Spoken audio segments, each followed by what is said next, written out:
Warning.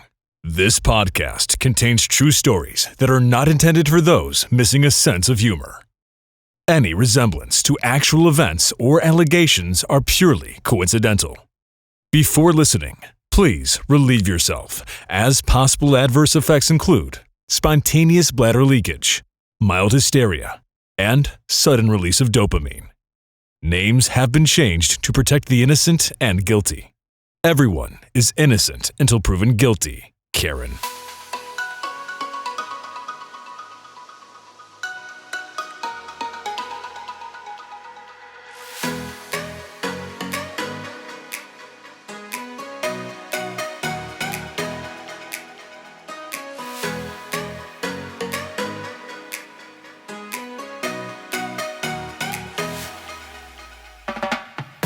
Welcome to Coding Consultant Confessions with Toni Elhoms, Stacie Buck, and Victoria Moll. Unfiltered, unedited, unapologetic. In this podcast, Toni, Stacie, and Victoria come together to share unique perspectives, engaging dialogue, entertaining commentary, and funny stories for those working in the healthcare industry. And now, here are your hosts, Toni, Stacie, and Victoria. Welcome to the first official episode of Coding Consultant Confessions. I am Stacie Buck, and here with me are Toni Elhoms and Victoria Moll. And today, our topic is going to be Stage Fright to Stardom, Confessions from Professional Conference Speakers. We have a lot of funny stories to share with you and some interesting experiences that the three of us have had in our speaking career. But before we get into talking about our path and then providing some tips for you, I actually was doing some reading earlier this week about the fear of public speaking. And I was surprised to see that they estimate that 77% of the population has a fear of public speaking. I knew it was high, but that is actually the number one social phobia. There are many phobias, as we all know. And for those of you who love big fancy words, glossophobia is the word for public speaking. So boys and girls, that is the word for the day, glossophobia, if you want to know the technical term. Since we all like medical terminology working in the healthcare profession, you can impress people and use that term. So this is a great topic that's near and dear to my heart because I do a lot of public speaking. Toni does, as well as Victoria. So we are just going to share with all of you today our journey into public speaking, and then also give you some tips as well if you plan on pursuing public speaking. So Toni, I'm going to start with you. Why don't you share with us how you first got your start in public speaking? Yeah, so I'm super excited about this topic. Victoria named this episode perfectly because nobody starts out as like this amazing public speaker. Like it's incredibly rare for somebody to just like come out of the gate as a 5-star speaker. So I started public speaking when I was in high school. I always dreamed of being a lawyer. And so I participated on the debate team, mock trial. And so that's kind of where I put my foot in the door, or got my foot in the door with speaking. I also took and Stacie, I think you mentioned this before, I also took a class in high school for professional speaking. And that class was invaluable because I learned so much about the techniques, about the different topics, whether you're doing something that is educational versus persuasive, versus like talking about somebody like a biography type of focused speech. So there's all of these different techniques and nuances that go into public speaking. But I think doing the actual public speaking is where you learn the most. You have to practice. You have to have a lot of presentations under your belt before you really get to that point where you start to feel comfortable and confident. So as I became more seasoned and started getting more speaking engagements, I immediately saw the return on investment. I was able to reach people at scale. I was able to impact people in a way that they would go back to their practices and say, hey, we really need to hire her as our consultant. Or you have the ability to deconstruct a very technical topic in a way that I've never seen before. That's feedback that I would get quite frequently, but it wasn't always like that. I used to be, especially when I first got into the healthcare space, I was 18 years old. Okay. I was a kid. Stacie, we were both like these young bloods. I have always, from the beginning of my career, been the youngest person in the room, the youngest person working there, the youngest manager. And when I got into public speaking in the healthcare space, it was very frightening. Because I'm looking at all of these people that have been in the industry for 20, 30, 40 years, and I'm trying to figure out, how am I going to gain their respect? How am I going to make sure that they feel confident in what I'm saying? How am I going to establish myself as an authority when I'm the youngest person here? Like I look like I just graduated high school. So that was something that was really challenging in the beginning.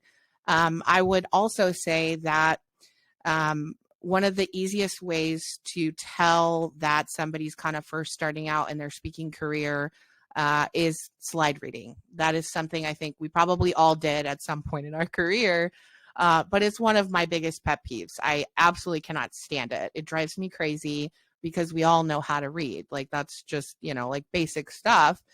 So I was a slide reader at one time. If you're a slide reader, we've all been there.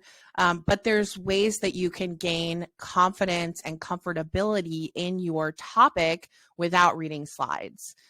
So we're going to talk obviously about some of the techniques and the strategies that you can employ. But that's kind of how I started out. I originally, when I got into healthcare, I started doing more coder focused training, more like rev cycle team training. And then I got pushed into working with providers and physicians. And then it just kind of progressed from there. I started speaking at medical societies and different PACOM chapters and MGMA chapters. I would speak at local chapters, local AAPC chapters. And that's probably one of the best places to start, in a local AAPC chapter, because you're in good company. You're with people that want to see you succeed for the most part. And it's a friendly audience. So if you're just trying to figure out, like, where do I start? How do I get started? I think that's probably one of the best places. So I'm sorry, I'm going to interrupt. It's a mostly friendly audience, and I'll share something later in the podcast when we talk about some of our experiences. That's true. Victoria, how did you get into speaking? Yeah, it's interesting because I myself am very much an introvert. I grew up extraordinarily shy. Was known for not really talking to others, kept a very tight-knit couple of friends my whole life. I wasn't, anyone who always wanted to be the shining star of the show. When I started having to do public speaking presentations in classes, it always amused me that everyone was so afraid of that. And I kind of liked getting up on the stage in front of people and giving my spiel. And I thought it was something I was kind of good at because I didn't have that fear of it. I wasn't as worried about, what are people going to think of me and so forth. And I kind of got a high off the fact that I wasn't scared, and I enjoyed doing something that a lot of people, a lot of peers were very intimidated by. But yeah, I am someone who gosh, I think I covered this when I was talking with like Brian Queer. Maybe we brought it up during one of the Medical Coding Geek podcasts where he talks about how there's different types of speakers, and some people, they go up and they do their presentation and they want to talk to everyone afterwards. And then there's other people who kind of like back off and they're in the corner and they're like, I'm done.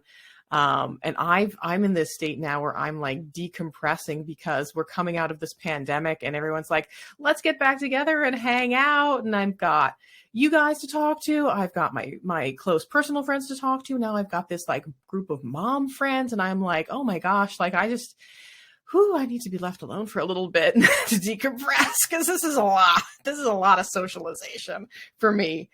But yeah, so I've always enjoyed the aspects of public speaking. When I started getting kind of more into doing it professionally was shortly after I became certified as a CPCA, a certified coder apprentice.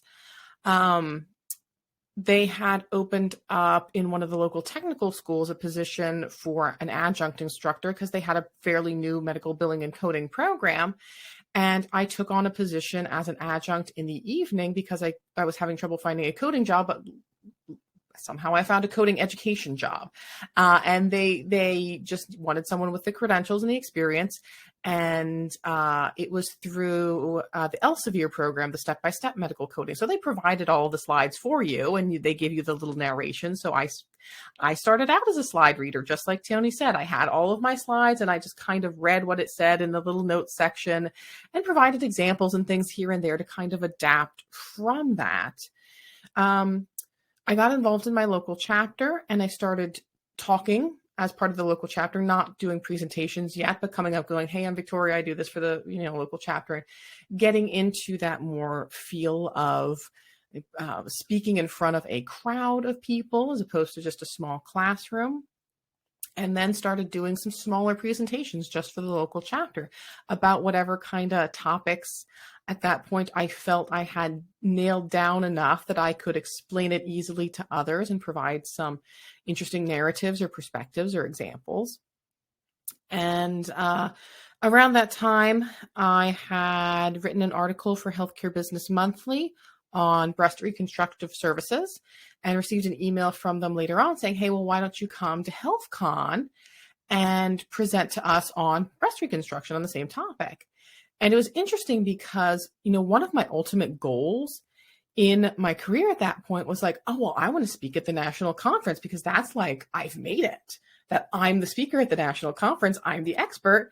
And lo and behold, like I was still in my 20s, barely even started in my career. And I hit like my highest goal. And I'm like, okay, well, what the heck am I going to do from here?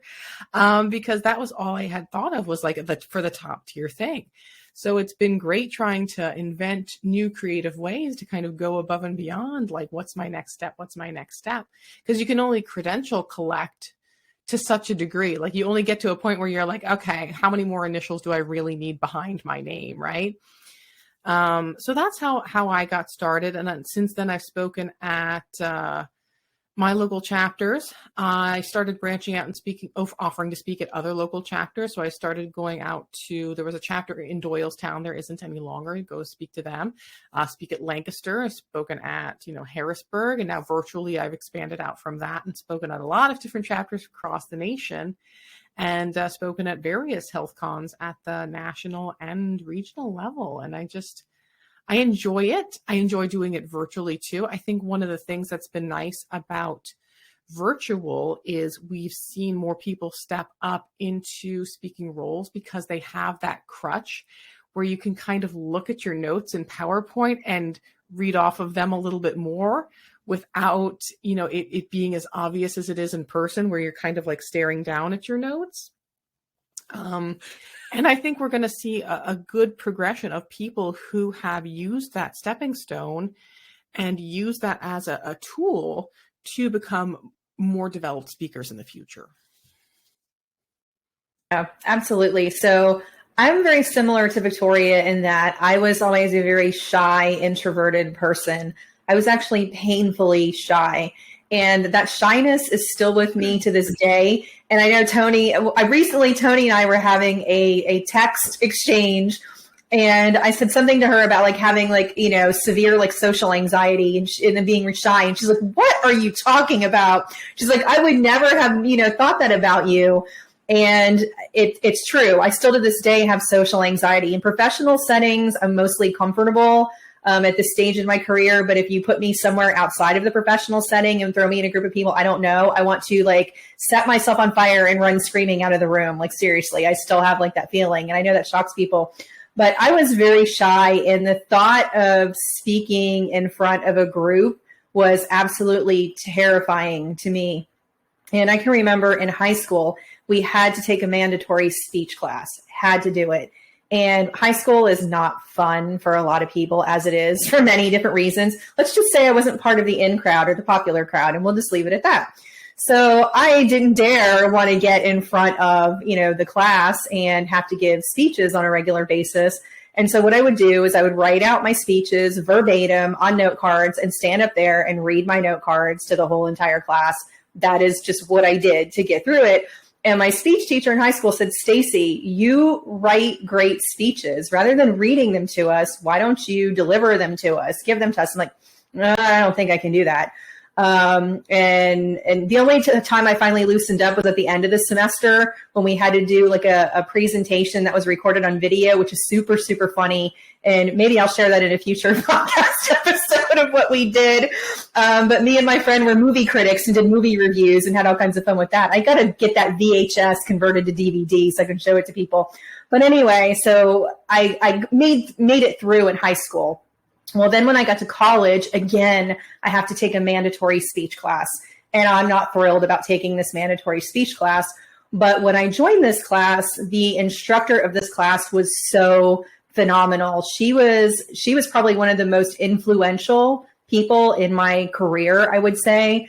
What I liked about her is in this class, this is a general education requirement that people are taking, as part of a 2-year degree program. So you have a whole mix of people in this class, and most people in there have no interest in public speaking, don't care, and they're terrified of it.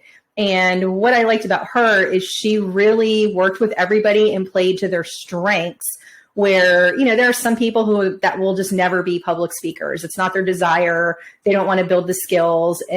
But she got the best out of everybody that was in that class. And she really honed in on me and focused in on me because she saw something in me, like potential wise. So she would spend extra time coaching me.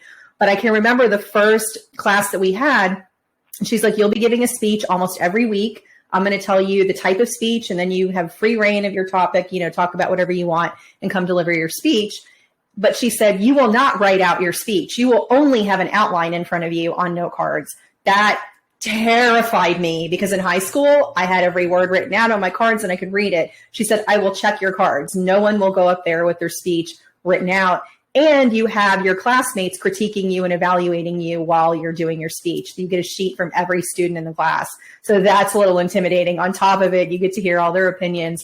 But by the end of that class, I had developed so much as a speaker under her that I was sad when the class ended. I was actually disappointed that I could no longer get up there and give my 10-minute speeches on the topic of my choice. And I, even stepped into controversial areas. Oh, imagine that. Even when I was shy and quiet, when I had a platform, I would sometimes step into controversy with speeches in college.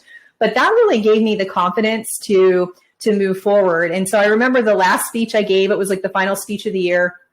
And I forget what type of speech we had to deliver. It must have been an instructional because I did a 10-minute speech on how to find the man that's right for you. That was my 10-minute speech. And I did research on it and gave this speech, and it was well researched and like funny and like entertaining. And well, either A, what I learned was a bunch of BS, or I forgot it because all these years later, I'm still single. I've never been married. My guy picking skills have been total crap. So even though I got an A+++ on the speech, that's as far as it went in that category. So it makes me laugh to think she thought that was my best speech of the year when clearly something went awry like after I gave the speech. I'm not exactly sure what that was. And then after that, it was, going on to the bachelor's level and having to give presentations, when you're working on your bachelor's. And then I started to speak with audio seminars. That was back in the old days. Again, I'm older than these two ladies. We didn't have webinars, where we were looking at the screens. You had the phone and you would print out your PowerPoint, slides and listen over the speaker phone when somebody was talking. And so it's a little less intimidating to start that way because people aren't looking at you. So I got comfortable speaking about my subject matter without having people actually look at me. Then it evolved to going to local HIM association meetings, speaking there, then speaking at the state level for FHIMA. Those of you who watched the pilot episode know the joke that's in there. And then eventually I was speaking at national AHIMA. I spoke at national conventions for them. And then I've also spoken at multiple health cons. So it's just really been a great progression. And so for those of you who are out there who are the shy, quiet, more introverted people, you definitely can do this. I never would have thought, teenager Stacie would have never thought that the thing that I enjoy the most is public speaking. So much so, I cannot stand being an audience member. I am so impatient. I want to go up and grab the microphone from whoever's talking and just take over. Like, that's like where I feel like it's just right. It like flows, and it's like what I was born to do. And I'm not the most polished person, but you know what? I don't care, because people like to listen to me because they're like, I feel like we're just sitting and having a conversation. You're not talking at me or talking down to me. So what you see is what you get. And like Toni said, that skill that comes with taking that technical subject matter and breaking that down into simple terms, I get that from a lot of people. They're like, not only, do I not get bored listening to you because it's just like we're having a friendly conversation, but you have a way of taking this complex subject matter and breaking it down into simple terms. So I just love it. I mean, one of my first career choices, I thought about being a teacher. And the only reason I didn't get into teaching was because when I got into college, I'm like, wait a second, teachers don't make a lot of money. I need to like rethink this. You're not going to make a lot of money being a teacher. And so I'm thrilled that I've been able to take my passion into this profession and actually spend a lot of time doing teaching and also speaking. So all three of us, we've been doing this for a long time, and there are challenges definitely with public speaking. We all have probably had situations where we wanted to run screaming out of the room, things that happen unexpectedly. It might be technical difficulties. It could be a difficult audience member. Oh no, that would like never happen. Just those unexpected things that come up. As much as we prepare, you always have to be prepared for the unexpected. I think both of you would agree with that, because you never know what could possibly happen. So Toni, I'm going to start with you. What are some challenges that you have faced as a public speaker? It has been a very challenging journey. And just when you feel like you've got it figured out, you get thrown a curveball. That's just how this works. So I mentioned this earlier. I have pretty much always been the youngest person in the room. So when I started doing public speaking, that was a big challenge, because what would often happen is I would be in a room full of people that were further in their career. And so there would always be that one person or that group of people in the back that's like causing a ruckus, like they're trying to be disruptive, or they're grandstanding. They're trying to make you look like you don't know what you're talking about. And when you're first starting out, that can be really challenging.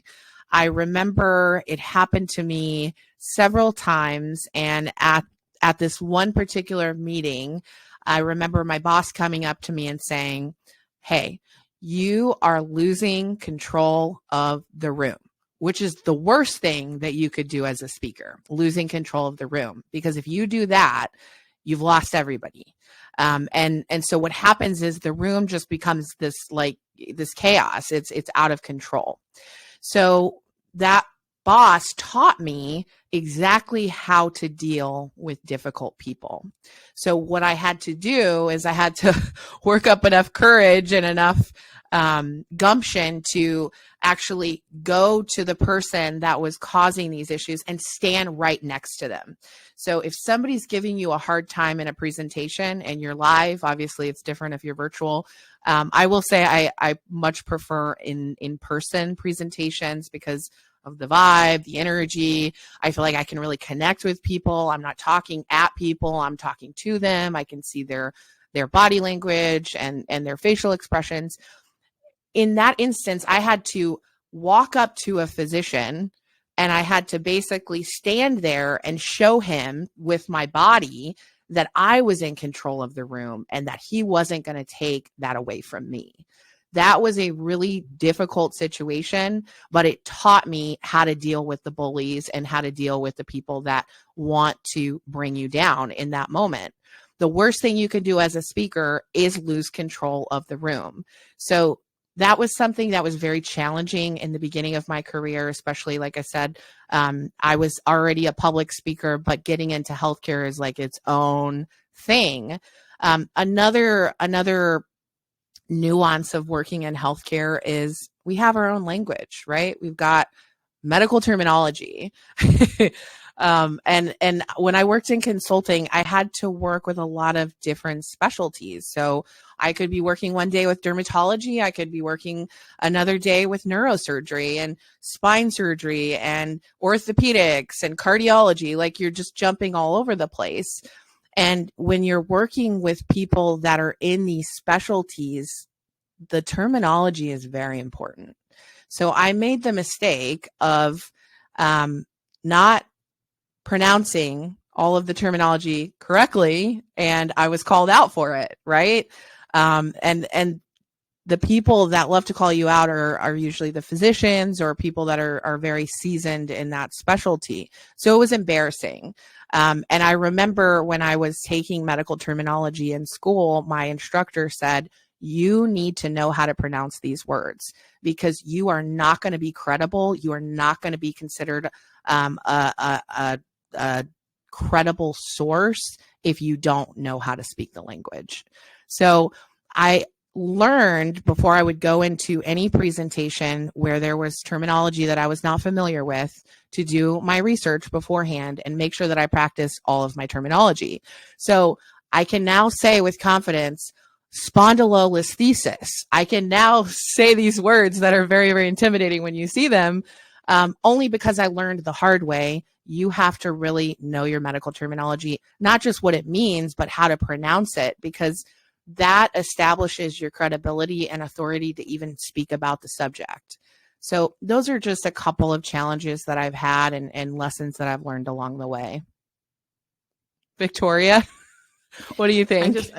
I first just want to say that when I record some of my presentations for like webinars or courses, and there's a word that I have trouble pronouncing, I hack it by looking up how to pronounce it phonetically and then pasting that into my notes so that when I come across it, I can look at the phonetic breakdown of how I'm supposed to say that. That's a great hack. But yeah, as far as challenges, kind of like Toni says, you do periodically get that person who's sitting there like, let's see what an expert you are, and I'm going to show you that I know more than you do about this. Go ahead. And they're like kind of like waiting for you to slip up. Not every presentation, not all the time, but that is a characteristic of an audience member that you will encounter, I'm sure, at some point during your speaking career. But yeah, I've had a lot of technical difficulties, and every time it happens, you learn how to avert them for the next time. I remember one of my national speaking engagements, I got there and I wasn't even aware that I had to bring my laptop to do my presentation, but thankfully I did. Plugged everything in, got it all set up, and I'm like, yeah, so where's my room clicker so I can advance my slides? Because I'm like a walker. And they're like, oh yeah, we don't have any clickers. So you're just going to have to hit the space bar every time you want to advance your slides. And I'm like, oh, okay. So then the next time I went on Amazon and I bought myself a clicker so that if I need to advance my slides while I'm walking around, I can advance my own slides in case the room doesn't have a PowerPoint slide advancer for me. But yeah, I was once at a presentation where I think I had 100 plus people in attendance, and I had this fun game planned. And there was a software update, and the game slides didn't advance like they were supposed to. Everyone was supposed to be able to text in their responses, and it wasn't working correctly. So, I fiddle-faddled with it for about 2 minutes, and I'm like, you know what? It's okay. We'll just read the questions and do the quiz, live in person. And you sweat yourself, silly when these things are happening. But you have to maintain like that composure about it. Like, oh no, it's no big deal. And internally there's, vomiting butterflies in your stomach. But yeah, so there's a lot of technical difficulties that I've faced. And that I think is usually my biggest challenge. Even things like network things, so you find as a speaker that there are certain places where you're like, here I go, I've got my presentation on my USB drive. And then they're like, oh, well, you're not allowed to plug that in here because of security purposes, because it might have a virus on it. So, you go to the next presentation and you're like, oh, well, I'll put it on the cloud so that way I can access it from everywhere. And then it's like, oh, well, you have to be a member of this hospital and sign in with your hospital sign in to be able to access it. So you learn those creative ways that you're like, oh my gosh, I'm going to have to send myself my presentation 16 ways to Sunday, email it to the person, so that you have apparently an infinite number of backups in case you would need them. I think we're almost getting to the point though, and I haven't checked the technology in a while, but I think we are getting to the point now with technology that you are able to get projectors that are almost like the size of your phone that you could like load your presentation in, so that in the unfortunate circumstance where like you're like, I have nothing and I can't get to anything, you could just be like, okay, here we go. I'm just going to set my phone here, and now we've got the projector going. Because as tech savvy as I am and as prepared as I am, there always seems to be something new that happens to come up. It could be that your internet's not working. You go to play a video and the audio's not working. You always have to be prepared for some sort of backup plan for how you're doing your presentation. And you also need to be prepared that in the event that like everything goes wrong, like what are you going to do if you don't have anything, if your slides are not working at all and you have to just do it off the cuff? Like there's always that possibility that might happen.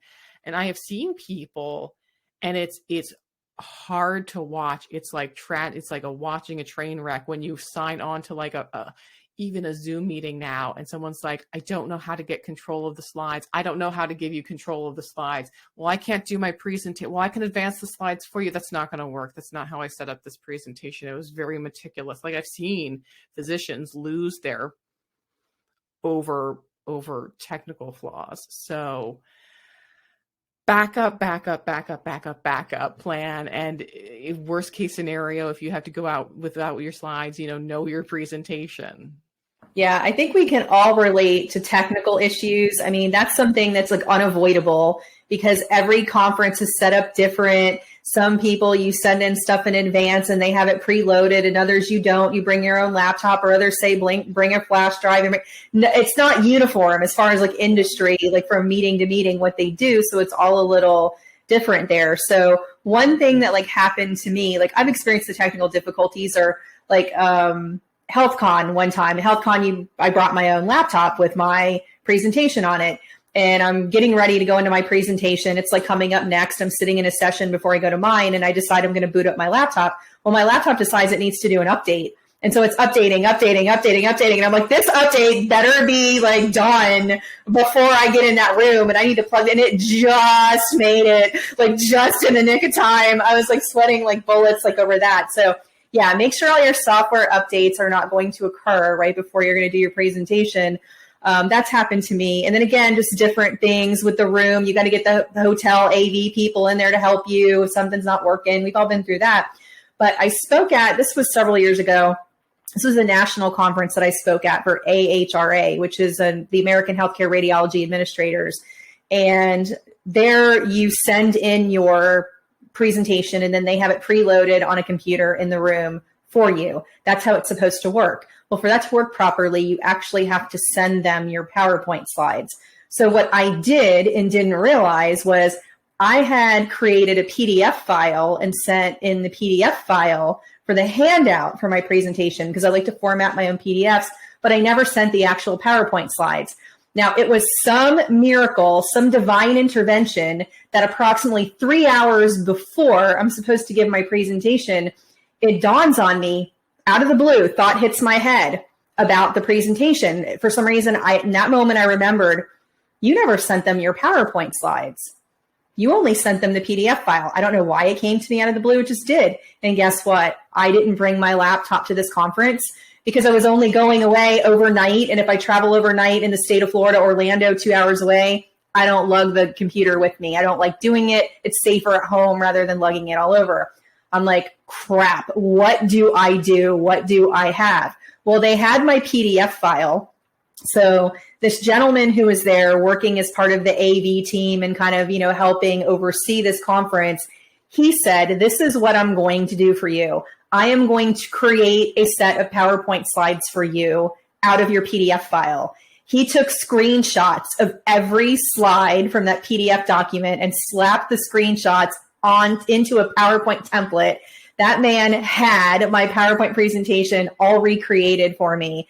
So thank God that was the case. Now, worst case scenario, I could have stood up there with the handout in front of me, looking at it and talking to my audience. I had my material, but that's not going to be, a very effective presentation. So I was so thankful for that man. And then when I went back to thank him, like later he was gone and I never get to see him again. But you're not always going to have somebody, one, who would even think to do that, and B, would actually take the time and sit there for as many. I probably took him a good hour and a half maybe to like do that, like for me to like put that all back together. So that was like panic, like attack, like averted. I mean, it's a national conference. We're not talking local. Couldn't happen at a local meeting.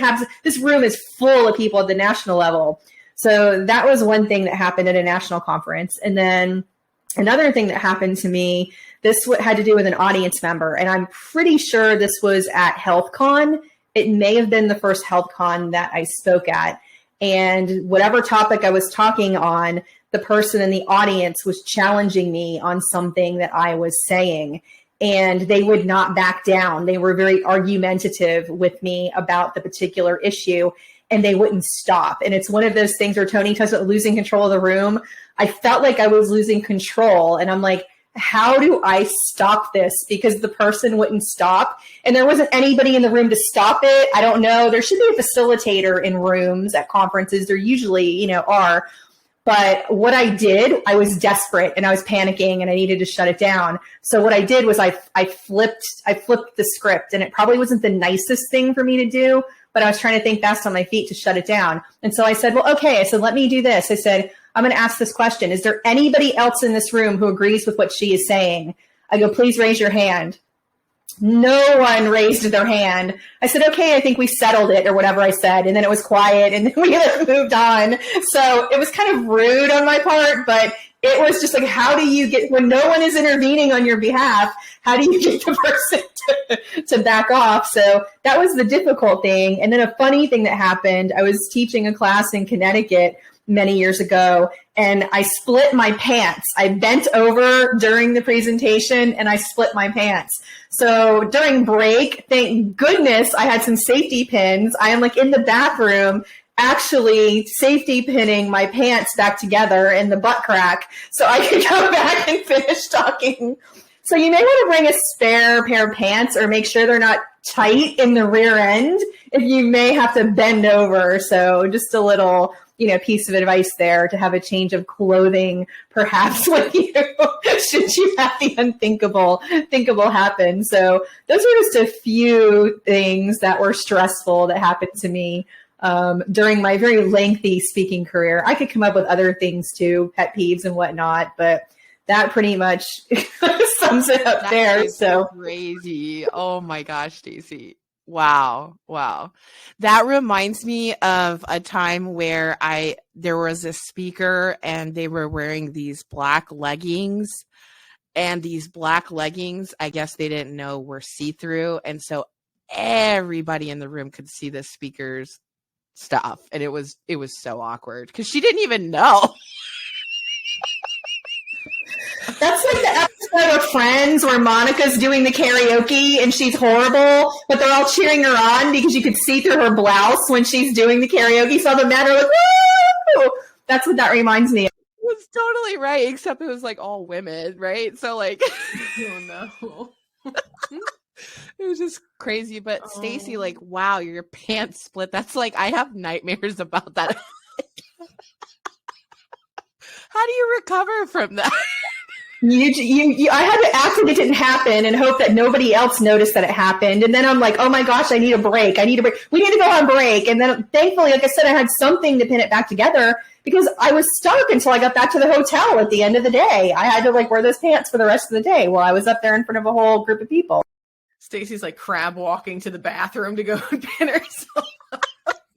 I cannot even imagine the stress you felt like in that moment. Oh my God. It was bad. That was probably the technical difficulties. Like those are, frustrating and a little bit embarrassing, but the splitting of your pants, that's like a whole nother level like there. Technical stuff you expect. You don't expect to have your pants rip while you're speaking. Theoretical question. Which would you have rather had happen? You split your pants or you vomit in front of everyone?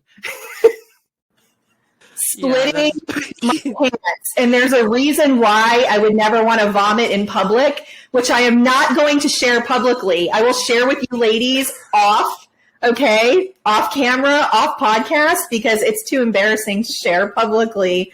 But yeah, definitely. I would take, and the last thing I want to do is vomit in public. I don't want to do that.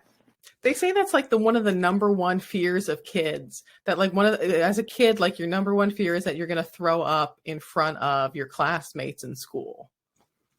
It happens. So I remember this. This is a funny story briefly. Vacation Bible school, like one summer, we would all get into the van, and go to Vacation Bible school. Well, somebody got sick. They threw up, which triggered that domino effect. Vomit, vomit, vomit. So we're in a van with multiple people vomiting because some people do vomit when they see somebody else vomit. And so everybody's covered in vomit by the time we get to the church for Vacation Bible school. That is that reminds me. Okay, so when I was pregnant, I had the worst HG, which is it's like the most severe nausea you could ever have.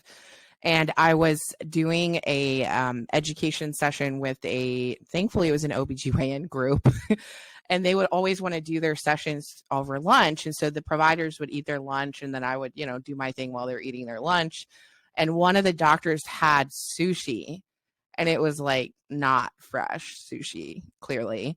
And I just hurled right on the table in front of everybody. There was five doctors in there. Thankfully, it wasn't a room full of people.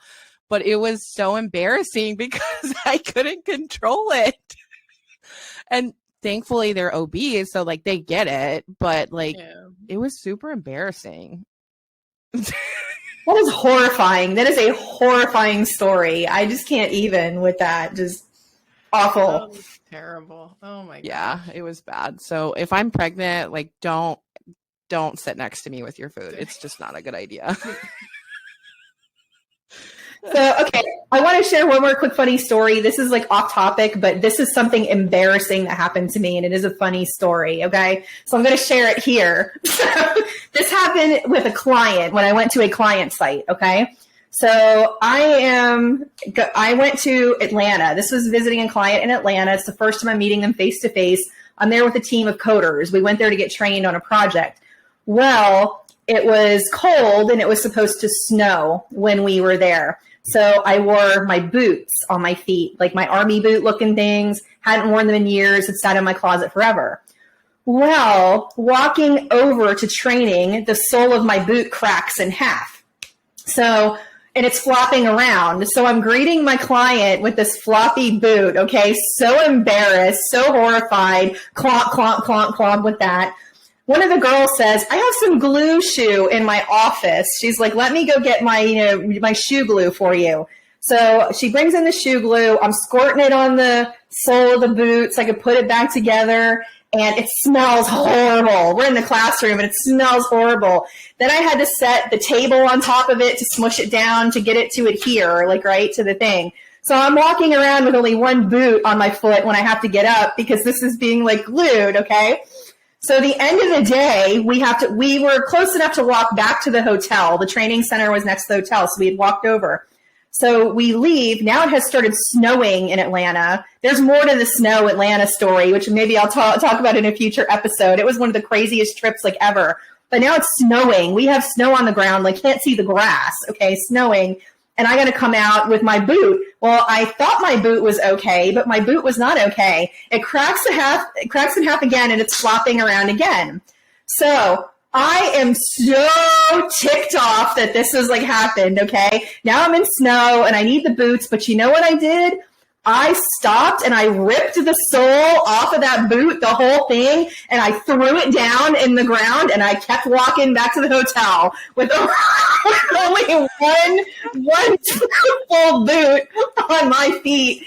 And my coworkers, the people who I'd hired to work this project with me, they had walked ahead of me and they were looking back and they see me like mad, like throwing my arms around and, I'm sweating. And they're like, what is wrong with her? And then when I walk over there and they see my foot, I'm like, the sole is back there in the snow. I'm like, that's where I left it. So yeah, that was my funny little boot story there. And that didn't go over well. So that was super embarrassing to be in front of a client like that. You want to put your best foot forward, and then you have your sole coming off of your boot. So yeah, and the snow didn't help. That was another whole thing. We got snowed in, flights were canceled, and they told us we couldn't get out for 3 days. And that's a whole other story for another day. But that just made me think of, that was one of my really highly embarrassing moments, falling apart in front of my brand new client. Biggest client I ever had to that day and even to this day. It was Emory. It was Emory University, Department of Radiology, looking like a complete idiot with my boot falling off my foot. They're probably like, we pay you enough money, Stacie, to afford some better shoes. Well, after I started working with them, yes, I was able to buy a lot more shoes. And now people who know me know I have an extensive collection. I've got many, many boots and many, many pairs of shoes. But I'm from Florida. I don't need to wear cold weather shoes. Even in the winter, Toni, you don't have to wear them. You can get away without them. So I used to travel and wear open-toed shoes. The trip to Connecticut where I ripped my pants, it was snowing and I only had open-toed shoes and people were laughing at me. I'm like, I'm from Florida. That's all I have. I have a leather jacket and open-toed shoes. I'm sorry. And now I'm standing here in ripped pants. Total mess. Oh man, that's funny. Have you guys ever worn heels and had one of your heels break? Oh yes. I've had that happen too. Absolutely. Feet. Crack, fall off. Oh yeah, I've had that. But I've usually had an extra pair, a spare pair in that case when I'm at a conference. So, but yeah, it's happened. I've never had a heel break, but I have had people laugh at, I went through this one period where I loved wearing super tall heels, but when they get past 3-4 inches, it gets difficult to walk in them. So I was walking kind of funny in them, but I thought I looked really good. And I'm tall. I'm 5'10". So I always just thought it was so cool to show up in my heels and tower over all the providers so I could kind of look all kind of like peacock and look all intimidating. That's hilarious. I can picture you walking in those heels. Have you seen somebody that can't walk in heels? It's hilarious. That's pretty funny. So the other thing I did, see, this is bringing up other stories. So going to a health con several years ago, I drive to Orlando because it's 2 hours from me. And I get to Orlando, I'm almost there. And I'm like, I was only going overnight for this one health con. I wasn't staying any further. I was just going to speak mainly. And I'm almost to Orlando and I'm like, I left my clothes at home hanging over top of the door. I don't have anything to wear to speak. I have my yoga pants and my workout shirt and that's it that I'm in right now in my pajamas. So I had to go to TJ Maxx, and thankfully TJ Maxx, I was able to scrounge up an outfit for under $50 just to get in front of the audience and speak. So yeah, I forgot my clothes at home. So it's things like that just happen. Okay, so that's our comic relief for the day. Some of my interesting experiences there. So let's wrap up and share some tips with our audience. So what are your top tips for overcoming stage fright, or just not necessarily that, but just becoming a successful public speaker? What are your top tips, Toni? Yeah, so I think the biggest one is, I said this earlier, practice, practice, practice. Nobody starts out as this incredible, dynamic public speaker. It takes a lot of practice. Volunteer at your local chapter, because generally those audiences are going to be a lot more friendly than, let's say, if you're getting paid $1,000 to teach a workshop. You don't want to show up and not be credible and authoritative and deliver a really great presentation. If you're getting paid to do it, the stakes are much higher. I would also say your audience, for the most part, wants to see you succeed. I personally, and I don't think anybody does, wants to watch an uncomfortable mess. it makes me feel bad for that person. Like I'm literally like, I'm feeling bad for you if you're, a mess. And so I think everybody in the audience for the most part wants you to succeed. Now there's always going to be the Karen or the Ken, right? That is going to try to test you. That comes with the territory. And when it happens to you, just know it's happened to everybody. The other tip I would say is don't be afraid to engage your audience. Ask them questions, make it interactive. Like, please, for the love of God, do not sit there and read to people. Do not sit there and talk at people. Engage them. One of the biggest feedback points that I get when I speak is that people enjoy hearing me speak. They like the tone of my voice. They like the inflection. They like the facial expressions. They like that they feel like I'm having a conversation with them. I'm not treating them like I'm reading this technical book and we're going to, read together. Like, it's not like that. It's a conversation. Whether I'm talking to 5 people or 1,000 people, I'm talking to them like I'm having a conversation, because that's what you're there to do. You're there to educate and inform. You're not there to berate people, talk down to people, belittle people, make people feel inferior because you're standing up there. I think that's just a very, very bad approach. If you're somebody that has a more monotone voice, be mindful of that. Nobody wants to hear a monotone speaker. It's very, very difficult. You'll catch people nodding off. You see people nodding off in the audience, like that's your cue. Like, you need to kick it up a notch. You need to, change the energy up a little bit. Victoria said this earlier. I think it's the best tip. Bring your own clicker so that you're not glued to the podium. You can stay at the podium if that's what makes you feel comfortable. But I think when you move around and you work the room, you get a different vibe. You create a different energy and a different experience. The last tip I would say is know how to use demonstrables effectively. Okay. So when I do a presentation, I have very little on my slides. Okay. I'm using pictures. I'm using a few bullet points. I'm not using I'm not putting a book into a presentation. I'm not like sitting there writing a formal thesis in a slide. Like, that's not going to be effective with the audience. So know how to use demonstrables effectively. So use visuals, use graphs, talk in numbers, give, statistics, make it relatable. Don't just sit there and print off your slide deck and give it to the audience and think that that's a demonstrable, because it's not. There's tip sheets, there's cheat sheets, there's like all of these additional things that you can do to enhance your presentation, because at the end of the day, a presentation is an experience. You want to create a great experience for your audience. So I think some of the best speakers are the ones that create that really great experience. Definitely. No, I love that. And that was one of the tips that I wanted to bring up. You touched on as well. Like, your audience is on your side. They want you to do a good presentation. People are very nervous about giving presentations in front of the audience. So what are they going to think? What are they want it? They're there to see a good presentation. They're on your side. They want you to perform well.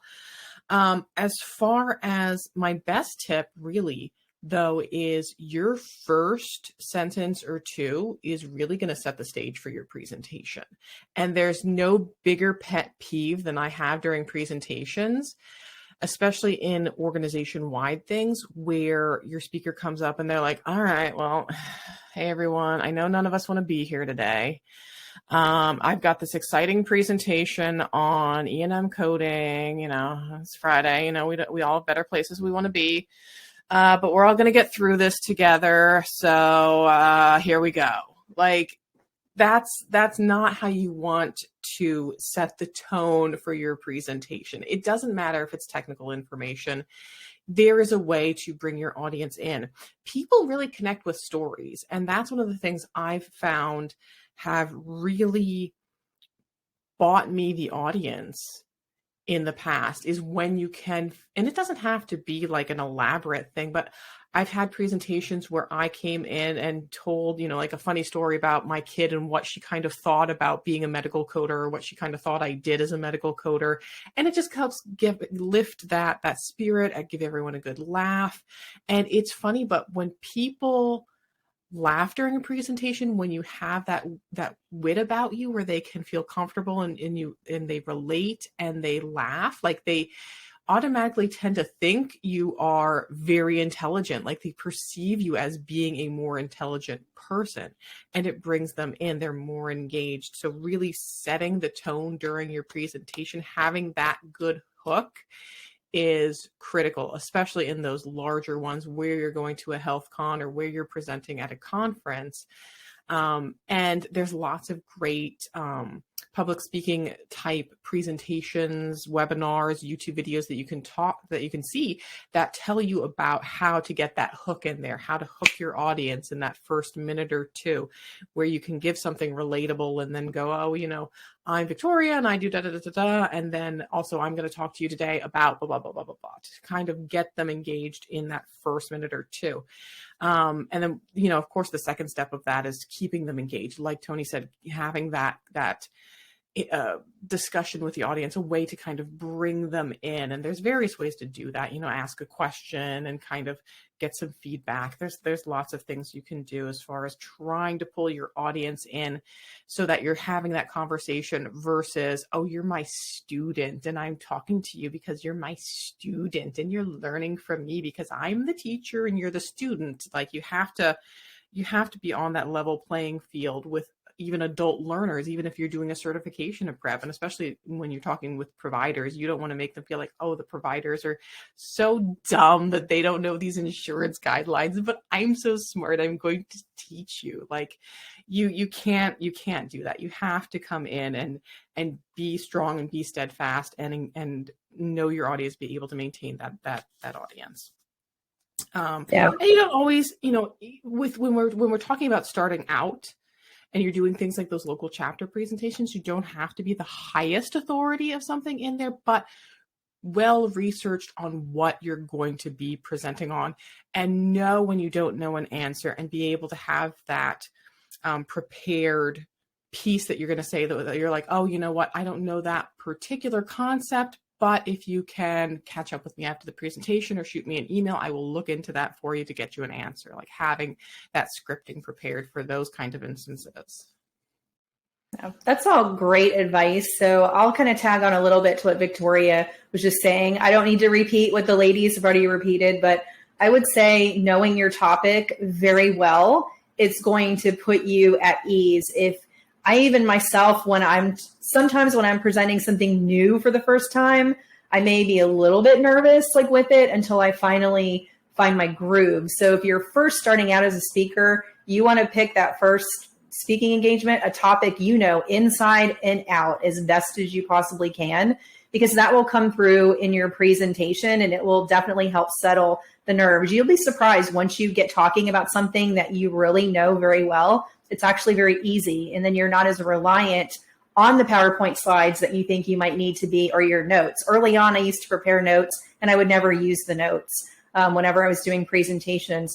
The other thing I would say is know your audience, understand the group of individuals that you're talking to, because you may have to tweak how you're presenting depending upon who you're presenting to and how you approach them. You know, I know all three of us, we have spoken to the audiences at conferences, which are people like us, the medical coders, the auditors, but then we've also spoken to physicians. And so when you're speaking in front of a physician group, you speak with them very differently than you would a group of medical coders. And, Victoria talked about sharing a story. And I think, Victoria, when you were on my podcast, we talked about like humor and appropriate use of humor. And we had a discussion about that. And I'm like, everybody's sense of humor is a little bit different. So you kind of have to be, careful with how you approach that. But I feel like with doctors that kind of can help if you can find a way to work humor in with physicians, because I feel that sometimes those settings are very stiff. And a lot of times doctors don't want to be in these meetings. They want to be seeing their patients,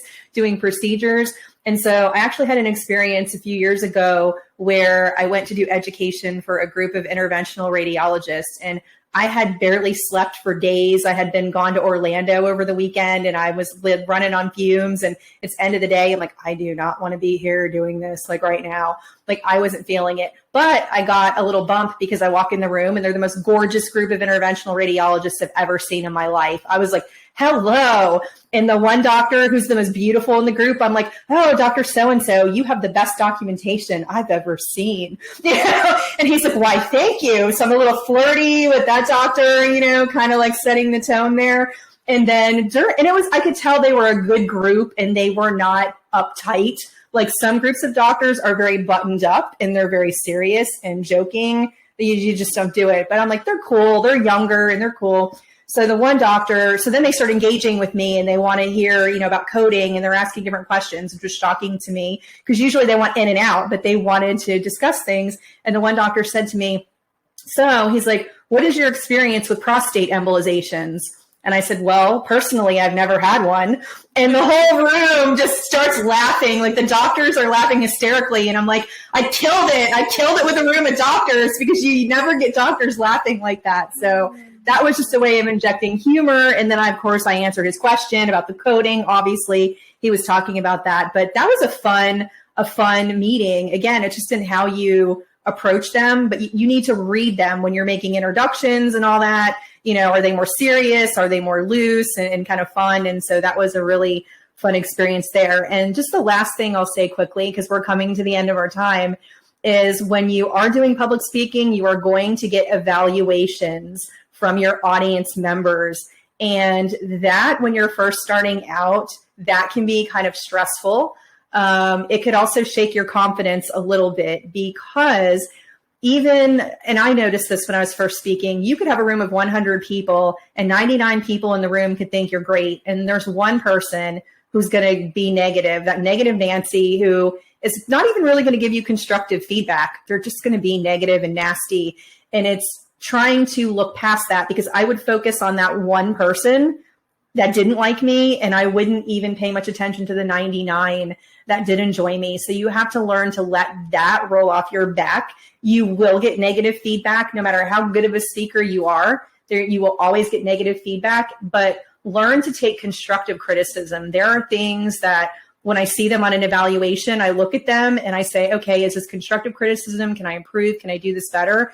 And then you can use that feedback to improve in future presentation. So there's both sides of that. Take what is helpful advice and then the negative people, just completely ignore that. I would say there's probably one in almost every group I speak to where you're like, are you kidding me? Like, really? Like, where are you coming from? So with that said, I'm just going to give you ladies another moment if you just want to wrap up and maybe share a comment you got on an evaluation quickly before we wrap up. And Toni's like, oh my goodness. You hit the nail on the head, Stacie. I think you're right. It can be really tough when you blow it out of the park and you're like, I killed it. And then you see that one negative Nancy that's just like trying to bring you down. Right. We've all had those. We still have those. They never go away. Don't take it personal. I think, like Stacie said, use it as a teaching moment. If you can improve upon it, great. If not, then just disregard it. One of the things that I commonly get for feedback, and I just think this is kind of a ridiculous thing. And you know what, Victoria, I think you've also said this. Some people say this about you. People say that I speak too fast. Toni, you're talking too fast. And it's like, I'm not talking too fast. I'm just talking the way that I talk. And I'm sorry if it's too fast. I'll try to slow it down. But it's just like, I can't change who I am, right? I'm certainly not doing it because I'm nervous or I'm uncomfortable. I'm doing it because that's just how I talk. So that's something that bothers me. And I see you guys shaking your head. So you probably I do it all the time. Like, it's funny. So I'm going to name drop here. So last fall, I was having a phone conversation with Terry Fletcher and we're just talking, while conversing. And she's like, oh my goodness, you talk so fast. You're just like my daughter. And I'm like, I don't know any other way to talk. It's just how I am. And I do it in speaking. I get that a lot, just like you. Yeah, for some reason I don't know why that comment gets under my skin, but for some reason it really upsets me, even though some people will be like, I'm so sorry, I don't mean this in any offensive way, but you're speaking too fast. And immediately my mind is like, well, you're just understanding too slow. And that's a terrible thing to think. And it's terrible too on YouTube videos because there is a setting where you can just slow it down, and it's like you could just slow down the audio. I sometimes speed mine up if people are talking too slow. I'll set the speed up so it goes faster so I can absorb it faster. I don't know why the heck that comment gets under my skin so bad. I wish it didn't, but for some reason it does. But yeah, I remember the first time I did a CPC review. So if you're a local chapter officer, they supply you with the materials to do a CPC certification review. And, you know, they've made some advancements over them over the years, but they're very dry. Some of them, it's like hard to even follow what you're supposed to say or do. You look at the slides and you're like, what do I even say here? Like, okay, here's this. So the first time I did them for my chapter, you know, I was just starting out, I offered it for free. So we had a handful of people sign up, come to the hospital, watch me go through the 300 and some odd whatever slides of CPC review. They're very dry. They're not great. It is what it is. At the time, you know, I wasn't about to invest days and weeks of my time to redo 350 PowerPoint slides. But a lot of people that came, they were like, oh yeah, this was helpful. This was thankful. This was a great refresher. There was one person there who was like, oh, this was really interesting. I haven't taken my CPC classes yet, but this kind of gave me an insight on like what to kind of expect and look for. And then there was just like one guy there who was just so pissed off. And he left me a feedback form that said, you know, this was the worst presentation I've ever been to. And if I'd have had to pay for this, I'd have been really pissed off and this and that. And I'm like, well, thank God you didn't. I mean, I didn't force you to sit here in the presentation. But, you know, we all start off rough. You have to start out somewhere and, you know, you just take those feedback and move on from there and see where you can make, like Toni said, those improvements going forward. Yeah, there was one evaluation I got from someone and I swear to this day, they must have been evaluating the wrong speaker when they said this, because I know there's no way this could be true. They said that speaker was dry and boring. You definitely meant to rate somebody else. That was not me, okay? You got Stacie Buck confused with somebody else who was dry and boring. Say what you want about me, dry and boring is not me, not even close when it comes to speaking. So anyway, thank you, ladies, so much for sharing your tips with everyone. Hopefully everyone out there, you are now ready to hit that speaking circuit. Go out there and get them. So this concludes our episode of Stage Fright to Stardom, Confessions from Professional Conference Speakers. And join us next time for another episode of Coding Consultant Confessions. Thank you for tuning in.